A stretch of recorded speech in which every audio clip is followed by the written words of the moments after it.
Good morning, student. In last video, I have taught you the distance, displacement, rest, motion, uniform motion, non-uniform motion, acceleration, velocity. And in this video, I will teach you the graphical representation of motion. So you can see the last video or the previous video and you get the link of previous video in description box. But now we have to know what is graph and show in graph there is two axes. Graph paper पे हम लोग इसको graph को बनाते हैं और इसमें graph बनाते वक्त हम लोग को दो एक्सिस मिलता है। एक को हम लोग एक्स एक्सिस बोलते हैं, दूसरे को वाई एक्सिस बोलते हैं और जहां दोनों इंटरसेक्ट करता है उसको हम लोग ऑरिजिन के नाम से जानते हैं, ओ से रिप्रेजेंट करते हैं। ओके, इसमें से ये दोनों एक्सिस में से एक एक्सिस डिपेंडेंट एक्सिस होता है और दूसरा इंडिपेंडेंट एक्सिस होता है। तो जनरली हम लोग जो दो वेरिएबल होते हैं उसमें से एक वेरिएबल को एक्स एक्सिस पर लेते हैं जो इंडिपेंडेंट वेरिएबल होता है।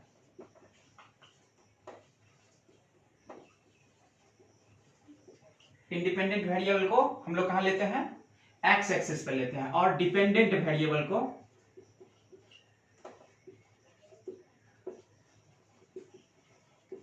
वाई एक्सिस पे लेते हैं।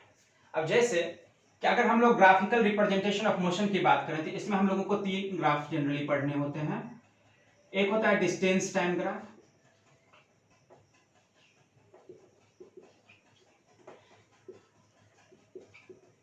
दूसरा होता है वेलोसिटी टाइम ग्राफ,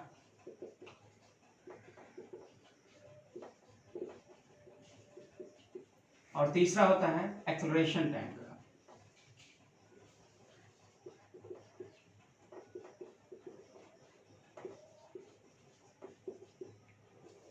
ओके, अगर आप इसमें देखें तो जैसे हम फर्स्ट क्रम देखते हैं इसमें दो चीज हैं, एक है डिस्टेंस और दूसरा है टाइम।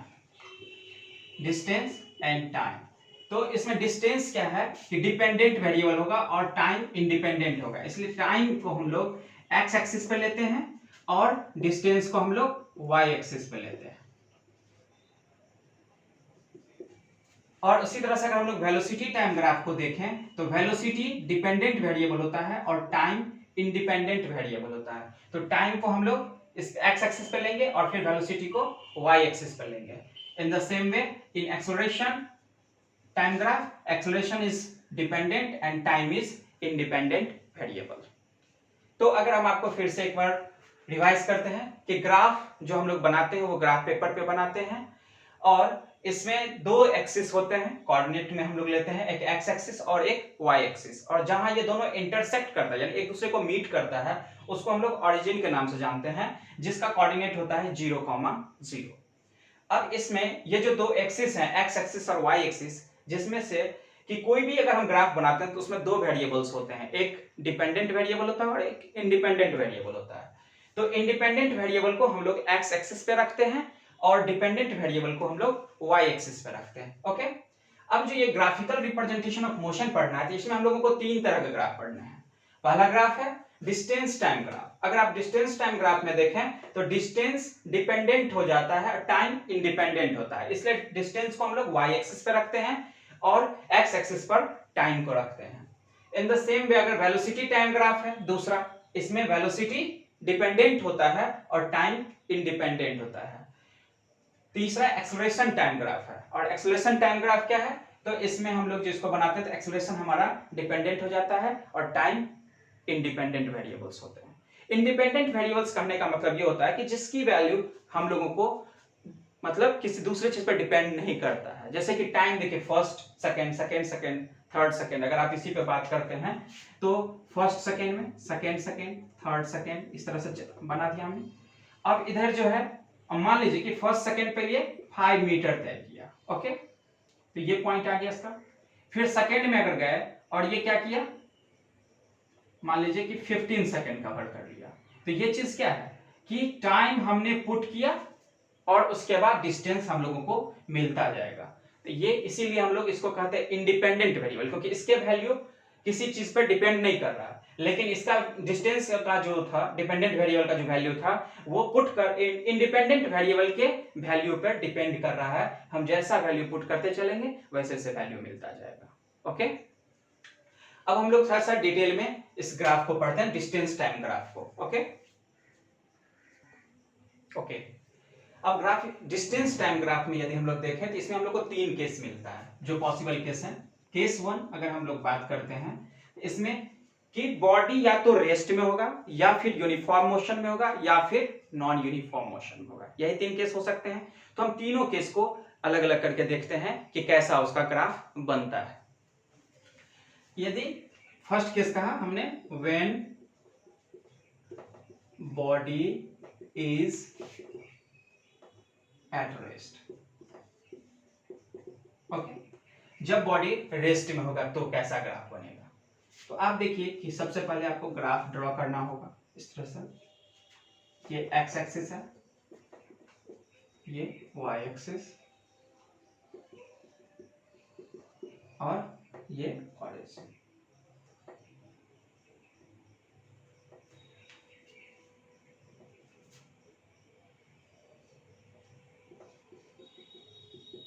ओके, अब हमने आपको बताया था कि 2 तरह के वेरिएबल होते हैं, एक डिपेंडेंट और एक इंडिपेंडेंट। तो इसमें टाइम आपका इंडिपेंडेंट है, इसलिए इसको किस पे दे दीजिए, एक्स एक्सिस पे दे दीजिए। टाइम को हम लोग सेकेंड में काउंट करेंगे। ओके, और ये डिपेंडेंट वेरिएबल है, तो डिस्टेंस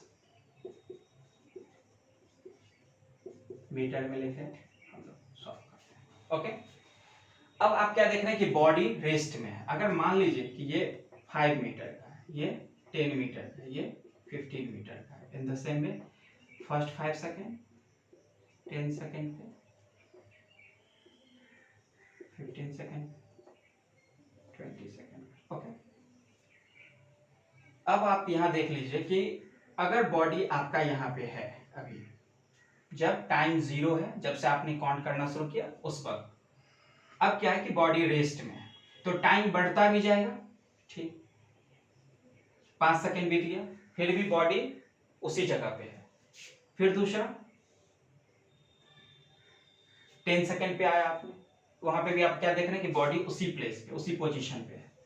फिर 15 सेकेंड पे आया, फिर 20 सेकेंड पे, इसी तरह से बढ़ते चले जाओगे। लेकिन ये क्या हो जाएगा कि ये आपको क्या करेगा, क्योंकि वो मोशन में है ही नहीं, तो वो उसी जगह पे उसका पोजीशन रह जाएगा, बट टाइम बढ़ता हुआ चला जाएगा। टाइम को कोई फर्क नहीं पड़ रहा है। ओके, तो इस केस में आपने क्या देखा कि जो आपका ग्राफ है वो ग्राफ किसके पैरेलल बन रहा है, एक्स एक्सिस के पैरेलल बन रहा है। यानी यदि बॉडी रेस्ट में रहता है तो उसका ग्राफ कैसा बनेगा, graph is parallel to X axis.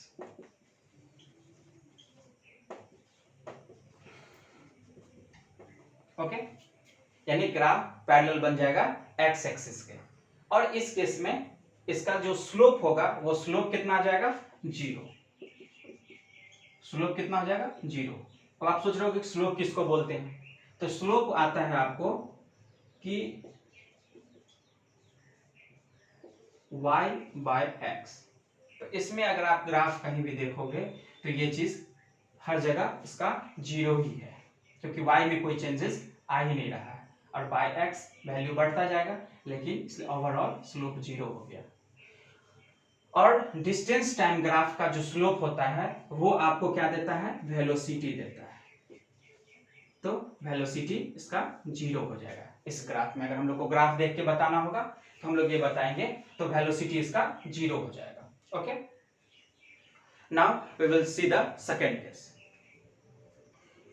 Okay, अब हम लोग जो ग्राफ देखने जा रहे हैं वो डिस्टेंस टाइम ग्राफ देख रहे हैं, कब, जब बॉडी यूनिफॉर्म मोशन में।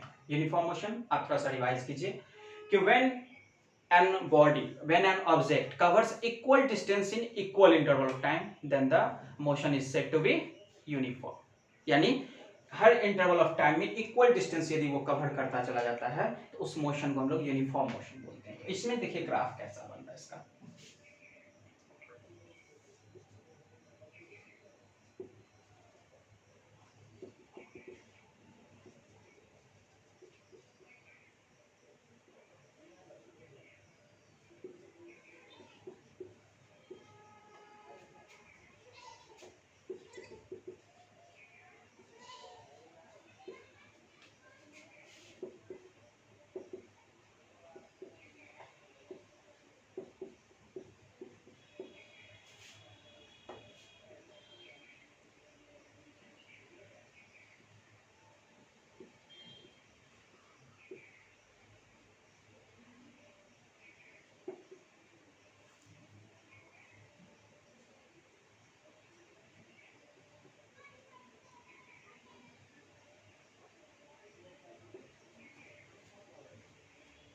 ओके, अब इसमें यदि आप देख रहे हैं कि फर्स्ट सेकंड में वो गया 5 मीटर,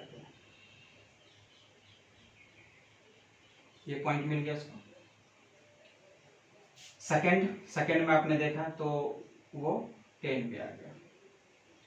ओके, थर्ड सेकंड में अगर आप देख रहे हैं तो वो 15 पे आ गया। इस तरह से फोर्थ सेकंड में यदि आप देख रहे हैं तो वो आगे। इसी तरह से आप ग्राफ को ड्रॉ कर सकते हैं। अब सारे पॉइंट्स को आप मिलाओ आगे। तो ये ग्राफ कैसा दिया आपको? स्ट्रेट लाइन दिया। यानी अब हम लोगों को पता चल गया कि अगर यूनिफॉर्म मोशन है किसी भी बॉडी का तो डिस्टेंस टाइम ग्राफ में उसका जो स्लोप आएगा या जो ग्राफ आएगा वो कैसा होगा? एकदम स्ट्रेट लाइन होगा। ओके, तो ये चीज स्ट्रेट लाइन देने का मतलब हो गया कि कैसा है? कांस्टेंट, यूनिफॉर्म मोशन दे रहा है। ये किसका हो गया? यूनिफॉर्म मोशन का हो गया। अब इसमें देखिए कितना सिंपल वे में हम लोग स्लोप को फाइंड करते हैं। किसी भी जगह पे आप एक्स एक्सिस के पैरेलल लाइन खींच सकते हैं। जैसे आप इसी जगह पे खींच लो तो ये जो एंगल बनता है इसी को हम लोग स्लोप बोलते हैं, थीटा बोलते हैं, जो कि आपको हर पॉइंट पर सेम मिलने वाला है। इस जगह पे भी सेम मिलेगा, इस जगह पे भी सेम मिलेगा और इस जगह पे भी। किसी भी पॉइंट पर अगर आप काउंट करते हो स्लोप को तो स्लोप हमेशा आपको क्या मिलेगा? सेम मिलने वाला। अब जैसे कि सिंपल सा अगर हम आपको इसी जगह पे बताते हैं, इस चीज को गौर से देखिएगा तो ये देखिए ये पॉइंट किस जगह पे है? इसका कोऑर्डिनेट बताइए तो 4,20, यानी एक्स एक्सिस पे 4 है और वाई पे 20 है। ओके, अब अगर दूसरा देखिए तो ये कितना है? इस पॉइंट को अगर आप देखते हैं तो 4,15 है। इस पॉइंट को देखिए कितना है? 3,15 है। ओके, इस तरह से आपने देख लिया वहां पे। अब आप देखो सिंपल वे में यदि आपको बताना होगा तो क्या होगा? अगर आप नाम दे देते हैं इसमें जैसे कि A B C, तो उसका ग्राफ बताने के लिए आप देखिए क्या बताइएगा? स्लोप। तो स्लोप आ जाता है क्या? आपको हमने बताया था y बाय x, तो यहाँ पे y क्या है? AB।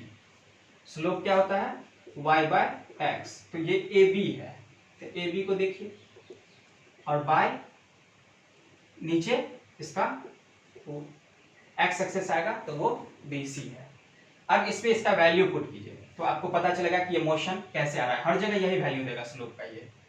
तो AB का अगर डिस्टेंस निकालना होगा तो देखिए AB क्या है? यहाँ 20 है और यहाँ 15 है y एक्सिस पे, तो 20 माइनस 15 करोगे तो आ जाएगा। और BC पे अगर बात करते हैं हम लोग तो क्या हो जाएगा? ये 4 है और ये 3 है, तो 4 माइनस 3 यानी 5/1 यानी 5 स्लोप आ गया। जो स्लोप आपको हर जगह सेम मिलने वाला है, तो ये क्या हो गया कि कांस्टेंट स्लोप जा रहा है इसका। इसलिए यूनिफॉर्म मोशन का जो ग्राफ होता है वो स्ट्रेट लाइन जाता है। ओके, नाउ अब हम लोग तीसरा केस इसका देखेंगे जब बॉडी नॉन यूनिफॉर्म मोशन में होगा ना। अब जो हम लोग केस देखने जा रहे हैं नॉन यूनिफॉर्म मोशन का केस है। जब बॉडी नॉन यूनिफॉर्म मोशन में होगा तो उसका ग्राफ किस प्रकार का होगा? नॉन यूनिफॉर्म मोशन को आप एक बार रिवाइज कीजिए। उसमें क्या बताया था हमने? Unequal distance in equal interval of time. यानी इसका ग्राफ में जो हम लोग देखेंगे, जो ड्रॉ करेंगे, प्लॉट करेंगे, तो उसमें क्या होगा कि वो जो एक टाइम का इंटरवल इक्वल्स में हम लोग लेंगे और ये जो डिस्टेंस कवर करेगा वो अनइक्वल अमाउंट में करेगा। कभी हो सकता है कि 1 सेकंड में 5 मीटर कर ले, कभी 1 सेकंड में 10 मीटर कर ले, और कभी ऐसा भी हो सकता है कि 1 सेकंड में वो नहीं करे। इस तरह से भी जा सकता है। इस तरह के ग्राफ को हम लोग नॉन यूनिफॉर्म मोशन बोलते हैं और उसका ग्राफ हम लोग देखते हैं कि कैसा होता है।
अब जैसे देख लीजिए कि ये मान लीजिए कि फर्स्ट सेकेंड में कितना ले रहा है, 2.5 ले रहा हूं, फिर सेकेंड में ये जाके 10 ले लिया, थर्ड सेकेंड पे पहुंचने पर 20 ले लिया। तो आप इस तरह से अगर इस पॉइंट को मिलाते हैं तो आपको किस तरह से मिलेगा, इस तरह से कर्व आ गया, स्ट्रेट लाइन नहीं आया।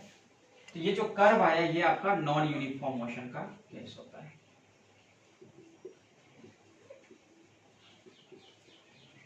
नॉन यूनिफॉर्म मोशन का केस होता है। तो इस तरह से आपने इस ग्राफ को देखा। अब इसमें भी आप सिंपली कुछ नहीं करना है, एक किसी जिस पॉइंट पर आपको चेक करना है, इस पॉइंट पर अगर आपको स्लोप चेक करना है तो आपको कुछ नहीं करना है, एक टेंजेंशियल लाइन ड्रॉ करना है।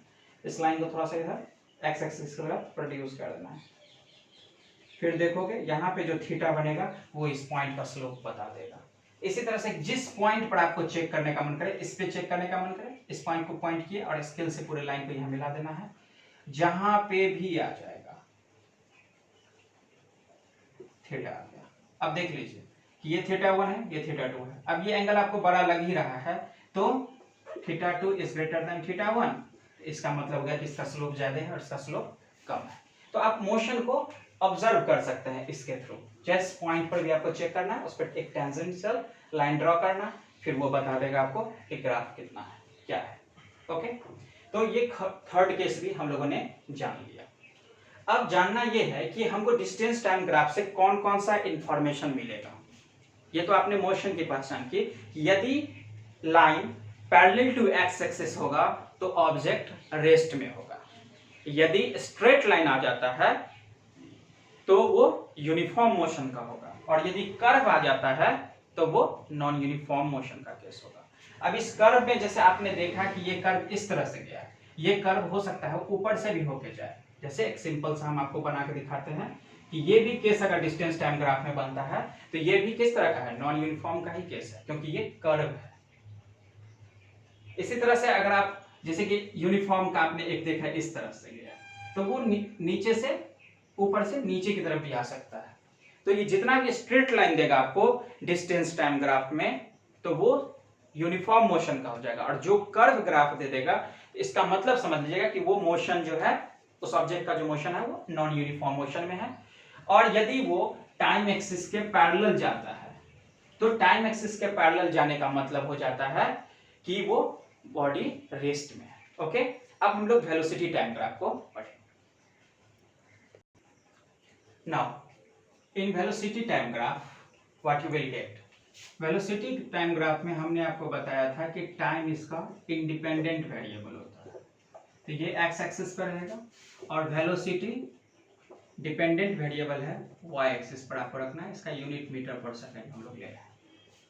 ओके, अब ये वेलोसिटी टाइम ग्राफ से आपको कौन कौन सा इंफॉर्मेशन मिलता है ये थोड़ा सा चाहिए। सिंपल सा अगर ग्राफ ऐसा होता है तो इसका फर्स्ट इंफॉर्मेशन आपको इससे मिलता है कि इसका जो स्लोप होता है वो आपको एक्सेलरेशन देता है, तो इसके एक्सेलरेशन के बारे में पता चलता है आपको। और एक्सेलरेशन होगा क्या, तो एक्सेलरेशन क्या हो गया, स्लोप हो गया, स्लोप हो गया। जो वेलोसिटी का जो स्लोप होता है वो, जैसे कि आप इसमें ड्रॉ कर सकते हैं कि ये v1 है t1 टाइम पे, फिर अगर मान लीजिए t2 टाइम पे v2 वेलोसिटी है, तो कोई पूछेगा कि इसका एक्सेलरेशन क्या है, तो ये तो इसका जो स्लोप होगा वही इसका एक्सेलरेशन देने वाला है। तो स्लोप इक्वल टू क्या हो गया आपको, y बाय एक्स। तो आपने अब देखो अगर ये पता करना होगा और ये क्या हो जाएगा v2 माइनस v1, और ये टाइम अगर पता करने के लिए कहेगा t2 माइनस t1, तो y बाय एक्स में मतलब v2 minus v1 bye t2 minus t1, यानी एक्सेलरेशन क्या हो गया, v2 minus v1 bye t2 minus t1। ये इसका आ गया पहला इंफॉर्मेशन जो आपको मिलता है। वो इससे क्या मिलता है कि आपको मोशन का एक्सेलरेशन पता चल जाता है। वेलोसिटी टाइम ग्राफ का फर्स्ट इंफॉर्मेशन आपको यही मिलता है कि उसका एक्सेलरेशन क्या होगा। ओके, सेकंड इंफॉर्मेशन मिलता है कि distance travelled by an object. Graph से आप पता कर सकते हैं कि वो ऑब्जेक्ट कितना डिस्टेंस ट्रेवल किया है। ओके, तो ग्राफ में कैसे, जैसे कि आप देख लो कि ये अगर t2 सेकंड तक हमको लेना है तो ये जो एरिया होगा ये क्या देगा, डिस्टेंस दे देगा, ये डिस्टेंस दे देगा और स्लोप एक्सेलरेशन दे देगा, ये एक्सेलरेशन दे देता है और ये जो देता है वो क्या देता है, ए डिस्टेंस ट्रेवल्ड का ऑब्जेक्ट।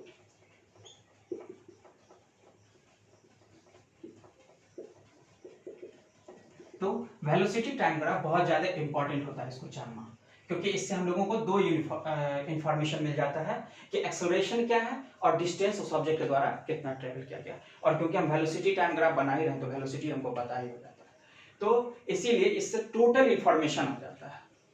तो इसमें जानना कैसे, एरिया अंडर द, तो डिस्टेंस ट्रेवल कैसे आएगा वो आगे चल के हम लोग बताएंगे। एरिया निकलने आता ही है, या तो ट्रायंगल बनेगा या फिर ट्रापेजियम, रेक्टेंगल, व्हाटएवर, तो आपको पहले कोऑर्डिनेट पता कर लेना है और फिर उसके अकॉर्डिंग आप एरिया फाइंड कर लोगे। अब हम इसमें केसेस देखते हैं कि कितने केसेस होते हैं, इसमें भी 3 केस हम लोगों को पढ़ना है। ओके ओके, अब हम लोग देख रहे हैं कि when body is moving with a uniform velocity, जब यूनिफॉर्म वेलोसिटी से कोई ऑब्जेक्ट मूव करता रहेगा तो उसका ग्राफ कैसा होगा, वेलोसिटी टाइप ग्राफ। आप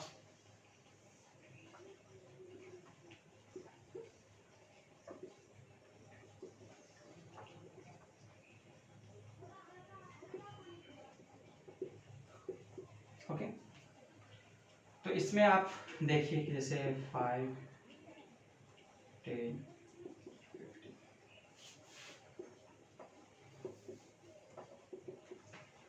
वेलोसिटी है मीटर पर सेकंड पे लेते हैं।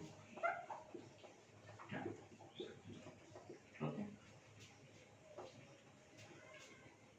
अब आप अगर मान रहे हैं कि ऑब्जेक्ट 10 मीटर पर सेकंड की रफ्तार से जा रहा है, तो यूनिफॉर्म वेलोसिटी मतलब क्या, कि वो अपना वेलोसिटी चेंज नहीं कर रहा है, इसी पे ये बढ़ता जा रहा है, बढ़ता जा रहा है, एकदम स्ट्रेट लाइन में ये बढ़ता जाएगा। यानी यूनिफॉर्म वेलोसिटी का जो केस होगा उसमें वेलोसिटी टाइम ग्राफ का जो ग्राफ है उसका जो लाइन है वो एक्स एक्सिस के पैरेलल मिलेगा। अब देखिए कि अगर आप इसको काउंट करना चाहते हैं कि ये t1 टाइम और t2 टाइम में क्या है इसका मोशन, तो आप इसमें देख रहे हैं कि ये 10 पे ही जा रहा है। ओके, इसका वेलोसिटी चेंज नहीं हो रहा है, टाइम इंटरवल चेंज हुआ है बट इसमें वेलोसिटी में कोई चेंजेस नहीं आ रहा है। तो इसका मतलब ये जो ग्राफ है वो एक्स एक्सिस के पैरेलल है, तो इसका मतलब है कि उसका एक्सेलरेशन 0 है, कोई एक्सेलरेशन नहीं है उस ऑब्जेक्ट। और इसमें जो ये t1 टाइम्स लेके t2 टाइम के बीच में कितना डिस्टेंस ट्रेवल किया, तो आप यदि इसका एरिया फाइंड कर लेते हैं तो आप ये बता सकते हैं कि ये कितना डिस्टेंस ट्रेवल किया होगा। ओके, तो इस केस में एक्सेलरेशन 0 होता है और आप इसलिए क्योंकि आप देख रहे हैं कि line parallel to the X axis है, जो ग्राफ का लाइन है वो एक्स एक्सिस के पैरेलल है, और जब भी आप इस तरह का ग्राफ देखिएगा तो बता दीजिएगा कि ये यूनिफॉर्म वेलोसिटी का ग्राफ है, केस है उसका। ओके, अब हम लोग इसका सेकेंड केस देखते हैं। नाउ हम लोग अब देखेंगे कि जब ऑब्जेक्ट क्या है, मूव कर रहा हो यूनिफॉर्म एक्सेलरेशन के साथ तो कैसा ग्राफ बनेगा। तो इसमें देखते हैं कि कैसा बनता है इसका।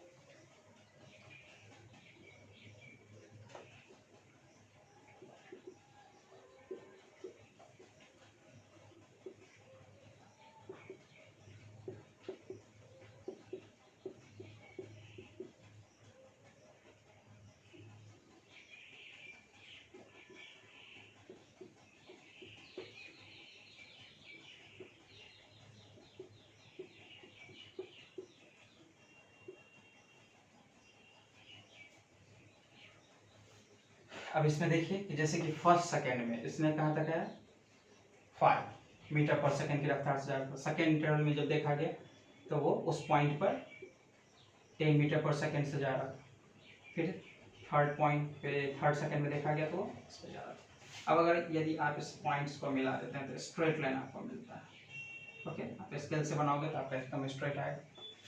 तो इस केस में ये कैसा केस हो गया, यूनिफॉर्म एक्सेलरेशन का। ओके, अब अगर आपको किसी भी जगह पे देखना हो, आप सिंपली देखिए, ये थीटा दे देगा आपको, और किसी भी पॉइंट पर आप चेक करोगे तो आपको वही वैल्यू देने वाला है। ओके, तो हम लोग ये भी बोल सकते हैं कि एक्सेलरेशन का जो हमने बताया था आपको v2, तो जैसे इस पॉइंट पर आप एक्सेलरेशन देखो कितना है, मतलब वेलोसिटी कितना है, तो 15 माइनस इसमें v1 पे तो 10, इसी तरह से टाइम 3 है और t1 2 है, तो इस जगह से आपको आया 5 यानी 5 मीटर पर सेकेंड स्क्वायर का एक्सेलरेशन है। आप किसी भी जगह पे से चेक कर सकते हैं, ये कांस्टेंट है, इसलिए इसका जो एक्सेलरेशन है वो कैसा होगा, यूनिफॉर्म एक्सेलरेटेड मोशन, यानी इसका ग्राफ आपको कैसा मिल रहा है, स्ट्रेट लाइन मिल रहा है। यानी वेलोसिटी टाइम ग्राफ का यदि आपको ग्राफ स्ट्रेट लाइन मिले तो आपको समझ लेना है कि ऑब्जेक्ट मूव कर रहा है यूनिफॉर्म एक्सेलरेशन से। ओके, और यदि आप इस केस में भी एरिया निकालना चाहोगे तो सिंपल, अगर 3rd सेकंड तक का चाहिए तो आप इसका एरिया ऑफ ट्रायंगल फाइंड कर लो, वही इसके द्वारा डिस्टेंस ट्रेवल किया गया है 3 सेकंड। क्लियर, अब हम लोग इसका 3rd एंड लास्ट केस देखते हैं कि क्या है। ओके, अब हम लोग देखते हैं when object is moving with a variable acceleration, जब वेरिएबल एक्सेलरेशन के साथ ऑब्जेक्ट मूव करता है तो उसका ग्राफ कैसा होगा। तो ये आपको कर्व देगा, देखिए कैसे,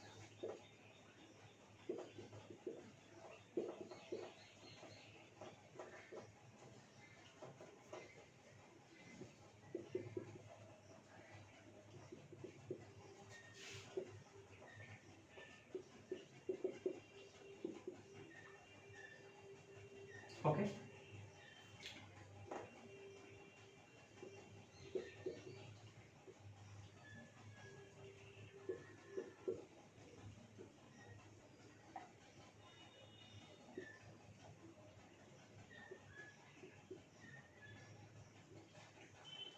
अब इसमें देखिए कि अगर ये फर्स्ट 5 सेकेंड में 2.5 का लेता है, 10 सेकेंड में जाके ये 7 का ले लेता है, 12 पॉइंट समथिंग का लेता है, 15 सेकेंड में जाकर वो मान लीजिए कि 20 का ऊपर ले लेता है। तो ये ग्राफ को अगर आप मिलाते हैं तो कर्व दे देता है। ओके, तो ये कर्व दिया, ये कैसा हो गया, वेरिएबल एक्सेलरेशन हो गया, या फिर हम लोग बोल सकते हैं कि कांस्टेंट एक्सेलरेशन नहीं है। ओके, और बाकी आप इसमें देख रहे हैं, इसमें भी अगर आपको किसी भी पॉइंट पर चेक करना हो, जैसे इस पॉइंट पर चेक करना, मान लीजिए पी पॉइंट है और क्यू पॉइंट, आपको कुछ नहीं टेंजेंट ड्रॉ करना है, वो पता चल जाएगा, ठीक है। फिर जैसे क्यू पॉइंट्स पर चेक करना तो इस पॉइंट्स भी पता चल जाएगा, स्लोप चेक करके आप बता सकते हैं उसका मोशन कैसा होगा, और ये वेरिएबल एक्सेलरेशन के साथ मूव करता है।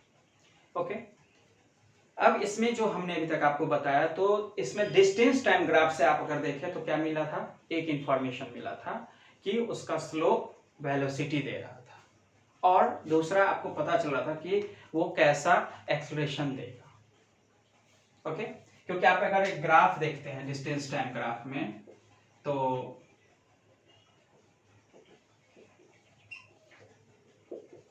डिस्टेंस टाइम ग्राफ में तो ये केस क्या था, यूनिफॉर्म वेलोसिटी का था, मतलब कि वेलोसिटी चेंज नहीं हो रहा है। कर्व में अब दो तरह के यहां से जाएंगे, एक ग्राफ ऐसा जा सकता है और एक ग्राफ ऐसा जा सकता है। तो ये केस जो होता है वो एक्सेलरेशन 0 होता है, और ये इसमें आप ये नहीं बता सकते हो डिस्टेंस टाइम ग्राफ से कि एक्सेलरेशन कितना है, बट ये बता सकते हो कि एक्सेलरेशन कैसा है। तो ये एक्सेलरेशन पॉजिटिव देता है और ये एक्सेलरेशन नेगेटिव देता है।